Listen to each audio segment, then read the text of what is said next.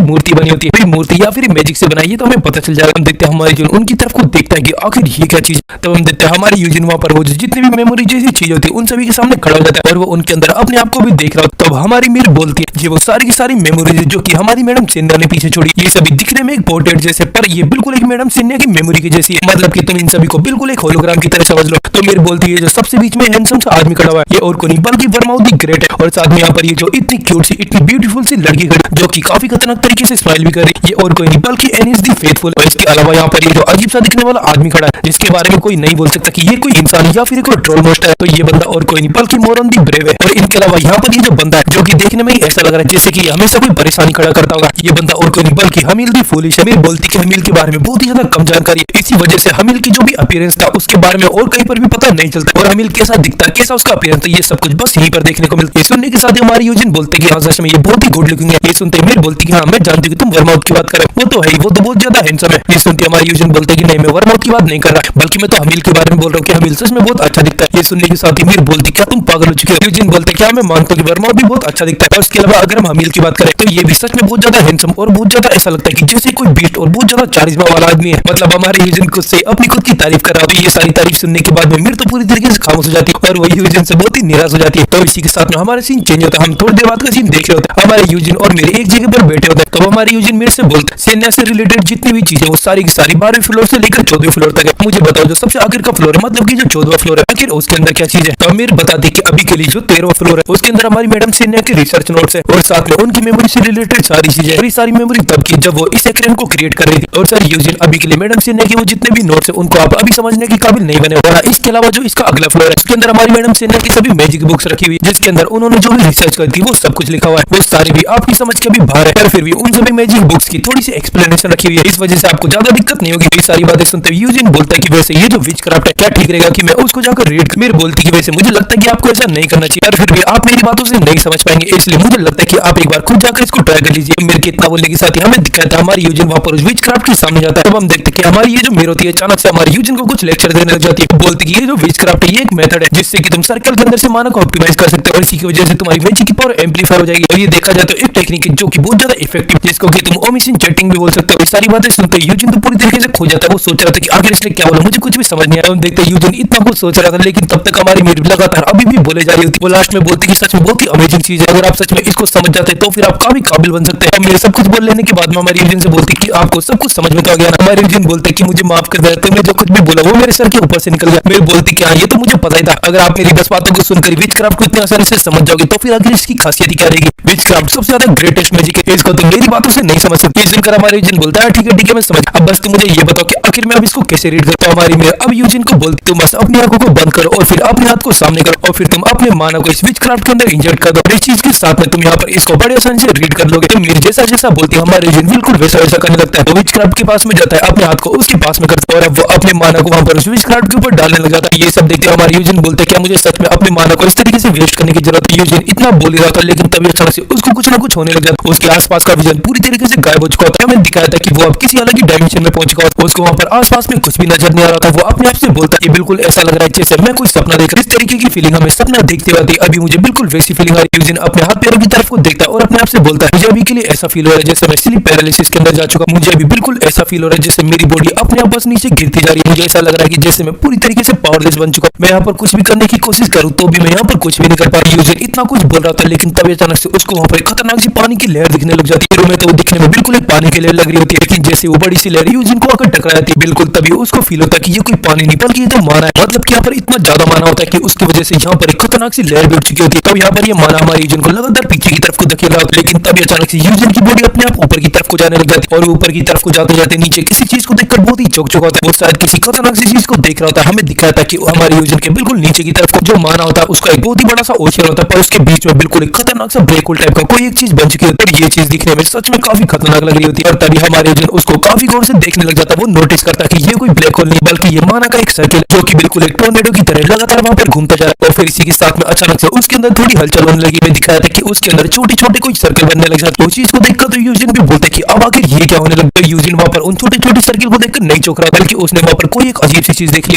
हमें दिखाया था कि यूजिन के सामने की तरफ को जो एक बहुत ही बड़ा सा सर्कल उसके आसपास में और उसके अंदर काफी सारे अनगिनत सर्कल बन चुके हैं। इस सर्कल इतनी ज्यादा होता है जिनकी गिनती भी नहीं होता। मतलब यहाँ पर माना के कई सारे सर्कल बन चुके हैं। अब यहाँ पर इन सर्कल की पावर इतनी ज्यादा हो जाती है कि यूजिन का यहाँ पर ये जो नाइटमेयर ये मतलब ये जो सपना है धीरे धीरे करके खत्म होने लग जाता है। तो इसी के साथ में हमारा सीन चेंज होता है। हमें दिखाया था कि हमारे यूजिन कहीं पर बेहोश पड़ा तो यूजिन को अचानक से होश आता है और वो नोटिस करता है वो अभी तक जमीन पर पड़ा। तो इसी के साथ में यूजिन अपने आप को उठाता और वो पास में खड़ी मीर की तरफ को देख रहा। मीर को देखने के साथ ही वो उससे बोलता है कि यहाँ पर क्या हुआ, क्या मैंने कुछ गलत किया। यूजिन के जवाब में हमारी मीर उसे बताती कि तुम तो यहाँ पर विचक्राफ्ट को यूज करते बेहोश हो गए। सच में तुम तो बहुत ज्यादा अजीब हो, बाकी लोग थोड़ी देर तक तो झेल पाते हैं तुम तो यहाँ पर इसको यूज करते बेहोश हो गए। चलो कोई बात नहीं सर यूजिन आप चिंता मत करो कि यहाँ पर कई सारे म्यूजिशियन ऐसे जो कि यहाँ पर आने के बाद में उनका तो टॉयलेट निकल जाता है। कम से कम आपने ऐसी कोई गंदी हरकत तो नहीं करी। आपके दोस्त मुंह में थोड़े से झाग आ गए और फिर उसके बाद में ऐसा लगा जैसे आप टपक चुके, पर कम से कम आप लगभग 2 घंटे के बाद में तो उठ चुके। मतलब यहाँ पर हमारी यूजिन 2 घंटे से बेहोश पड़ा हुआ पर हमारी मेरी यहाँ पर बता वो जो ब्लू मैजिक टावर का मास्टर मतलब कि ओजलन और साथ में जो व्हाइट मैजिक टावर की मास्टर मतलब कि मेल की तुम दोनों ने तो यहाँ पर इस विचक्राफ्ट को यूज करके अपने टॉयलेट निकाल दिया। तो इस चीज को सुनने के साथ ही अब यूजिन को समझ में आता है कि आखिर मेल की यहाँ पर यूजिन को क्यों बोल रही थी कि तुम्हें डायपर पहन लेना चाहिए। उसको समझ में आता है कि उसने इस चीज को एक्सपीरियंस कर रखा है, इस वजह से वो यूजिन को सलाह दे रही थी। तो हमारी मेरी यूजिन को बोलती तो मुझे बताओ कि विचक्राफ्ट के अंदर जाकर तुम्हें कैसा लगा। यूजिन बोलता कि ये चीज समझने में बहुत ज्यादा मुश्किल, मुझे अभी तक समझ नहीं आया कि मैंने आखिर वहां पर ये क्या चीज देखी थी। मैंने वहां पर जो कुछ भी देखा था, मैं उनको ठीक से शब्दों में नहीं समझा सकता, पर फिर भी मैंने वहाँ पर जो कुछ भी देखा था वो सच में बहुत ज्यादा इंटरेस्टिंग था। वहाँ पर एक बहुत ही बड़ा सा सर्किल था और उसके अंदर लगातार कई सारे काउंटलेस सर्किल बनते जा रहे थे और वो सर्किल आपस में बन के लगातार बिखरते जा रहे थे। वहाँ पर लगभग 9 या 10 सर्किल तक ही देख पाया था, उसके आगे की सर्कल में ज्यादा ठीक से नहीं देख पाया, पर फिर भी मुझे पता था कि वहाँ पर कई सारे सर्कल बने। सारी बातें सुनते हमारी मेरी यूजिन को बोल, तो जैसा कि तुम्हें पता ही होगा कि हमारी जो मैडम सेनत वो इकलौती पर्सन थी जिसने कि यहाँ पर सर्कल मेथड को क्रिएट किया, मतलब कि यहाँ पर मैजिक के लिए जो भी सर्कल मेथड को यूज किया था वो मैडम सेनत ने बनाया था। फिर भी उनके खुद के पास में बस 9 सर्कल थे और फिर भी मैडम सेनत लगातार अपने मैजिक के ऊपर रिसर्च करती है। जैसे जैसे उनकी रिसर्च आगे बढ़ती बिल्कुल वैसे वैसे वो अपनी लिमिट से भी आगे निकलती है। फिर उनके बाद में उन्होंने अपने 9 सर्कल को बिल्कुल एक इटर्नल सर्कल में बदल, मतलब कि मैडम सेना ने अपनी बॉडी के अंदर अनगिनत सर्कल को बना लिया। मैजिक का एक ऐसा लेवल था जिसके ऊपर बस वो इकलौती पहुंच पाई थी, उनके जितने लेवल तक आज तक कोई भी नहीं पहुंच पाया। हमारी मैडम सेना ने जब अपनी लिमिट्स को तोड़ दिया था तब उनके अलावा और भी कई सारे मास्टर थे जो भी हमारी मैडम सेना की तरह बनना चाहते थे, उन्होंने भी अपनी लिमिट को पुश करने की कोशिश करी, वो भी इटर्नल सर्कल या फिर इटर्नल होल को पाना चाहते थे। उनमें से कोई भी बिल्कुल भी कामयाब नहीं हो पाया। हम देखते हमारी यूजिन को समझाने लगती है, अगर तुम माना को इस तरीके से यूज कर सको जिसमें तुम माना की एक छोटी सी ड्रॉप को भी वेस्ट ना करो, तुम अपने माना को माना सर्कल के अंदर काफी अच्छे से कंट्रोल कर पाओ। उसके बाद में जो तुम्हारा माना सर्कल हो काफी तेजी से घूमने लगे, फिर उसी के साथ वो माना सर्कल अंदर से डिवाइड होने लग जाए। फिर भी ये चीज सुनने में जितनी इजी लगती है उतनी ज्यादा मुश्किल है। फिर भी जैसे जैसे तुम आगे बढ़ोगे बिल्कुल वैसे वैसे तुम्हें समझ में आने लग जाएगा। इस तरीके से तुमने सबसे पहली बार फायरबॉल को यूज किया होगा, के अंदर तुम्हारा कई सारा माना वेस्ट हुआ होगा, लेकिन जैसे तुम 9 सर्कल के मास्टर बन जाते हो अब तुम उस फायरबॉल को बड़ी आसानी से बिना माना को वेस्ट करे बना सकते हो। मुझे बताओ क्या तुम्हें सब कुछ समझ में आ रहा है? तुम समझ चुके हो कि हमारी जो मैडम सेना थी वो कितनी ज्यादा खतरनाक थी। अगर वो चाहती तो वो अकेले भी जो भी डीमन किंग था उसको हरा सकती थी। तो मेरी बातें सुनते यूजिन भी बोलता है कि हाँ शायद ऐसा हो सकता था। यूजिन मन में सोच रहा था कि हेलमेट से आ जाने के बाद में सेना यहाँ पर फालतू टाइम वेस्ट नहीं करी, बल्कि वो यहाँ पर आकर लगातार मेहनत करी थी और इसी की वजह से सबसे ज्यादा पावरफुल बनी। बस सेना नहीं बल्कि इनके अलावा जो एनिस थी वो भी आकर अपने कई सारी चीजें करी। साथ में जो मोरन था उसने तो अपना किंगडम बना दिया, इसके अलावा जो वर्मा था वो भी काफी ज्यादा आगे तक निकल चुका था, वो भी बहुत ज्यादा ताकतवर बन चुका था। फिर भी मुझे समझ नहीं आ रहा कि आखिर उन्होंने फिर से उस डीमन किंग के साथ में फाइट क्यों नहीं करी। सारी बातें सोचते हुए यूजिन को थोड़ा गुस्सा भी आ रहा था, वो वर्मा के ऊपर बहुत ही गुस्सा कर रहा होता। लेकिन तभी हम देखते हैं हमारे सीन चेंज होता है, हमें दिखाया था हमारी यूजिन यहाँ पर इस एयरकिन लाइब्रेरी से बाहर आ जाता है। लेकिन जैसे वो बाहर आता बिल्कुल तभी उसके सामने की तरफ को मेलकित और साथ में रोबेरिन खड़े होते हैं। यूजिन को वहां पर देखकर मेलकित बोलती कि तुम बहुत ज्यादा जल्दी आएगा, तुमने वहां पर विचक्राफ्ट को यूज नहीं किया। तो वैसे मेलकित को लग रहा था कि हमारे यूजिन भी वहां पर विचक्राफ्ट को यूज कर दी, टॉयलेट कर दे, इसी वजह से उसको यहाँ पर आने में देर हो जाएगी, पर ऐसा बिल्कुल भी नहीं हुआ कि हमारे यूजिन काफी जल्दी लौट कर आ गया। इसके अलावा ये जो आखिरी सीन है इसी के साथ में हमारा एपिसोड भी खत्म होता है। अगर आप सभी को ये एपिसोड पसंद आया तो फिर मैं आप सभी को लगभग इस पर 1500 लाइक का गोल देना चाहता हूँ। अगर ये लाइक गोल कंप्लीट होता है तो फिर मैं जल्दी जल्दी आपके लिए नया एपिसोड भी लेकर आ जाऊंगा। तो चलो फिर मिलते हैं नेक्स्ट एपिसोड में। Thank you for watching.